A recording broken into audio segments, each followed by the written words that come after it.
ചരിത്രത്തെയും വിശ്വാസത്തെയും ഒരുപോലെ വിസ്മയിപ്പിച്ചുകൊണ്ട് ബൈബിൾ കാലഘട്ടത്തിലെ ജൂഡിയൻ ഈന്തപ്പഴം ഇസ്രായേലിൽ വീണ്ടും തിരിച്ചു കൊണ്ടുവന്നു.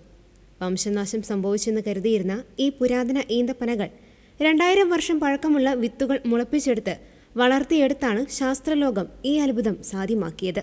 പ്രശസ്ത ഇസ്രായേലി ടൂർ ഗൈഡ് യോവ് റോട്ടമാണ് ഈ വിസ്മയകരമായ നേട്ടം പങ്കുവച്ചത്. ഇസ്രായേലിലെ പുരാതന കോട്ടയായ മസാഡയിൽ നിന്ന് കണ്ടെത്തിയ വിത്തുകളാണ് ഈ പരീക്ഷണത്തിന് ആധാരമായത്.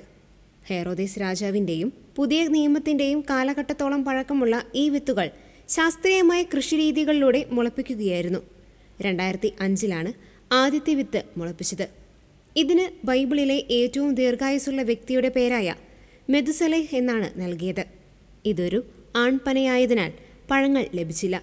തുടർന്ന് 2007 2011 ഇടയിൽ മുളപ്പിച്ച പെൺപനകൾ ഇപ്പോൾ പഴങ്ങൾ നൽകി തുടങ്ങി.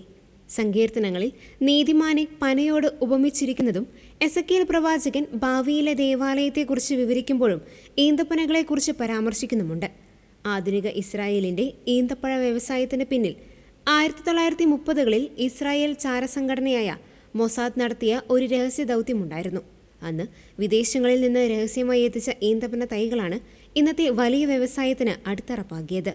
എന്നാൽ ഇപ്പോൾ സ്വന്തം മണ്ണിൽ നിന്ന് തന്നെ 2000 വർഷം പഴക്കമുള്ള തനത് ഇനത്തെ വീണ്ടെടുക്കാൻ കഴിഞ്ഞത് ഇസ്രായേലിന് ഇരട്ടി മധുരമാകുന്നു.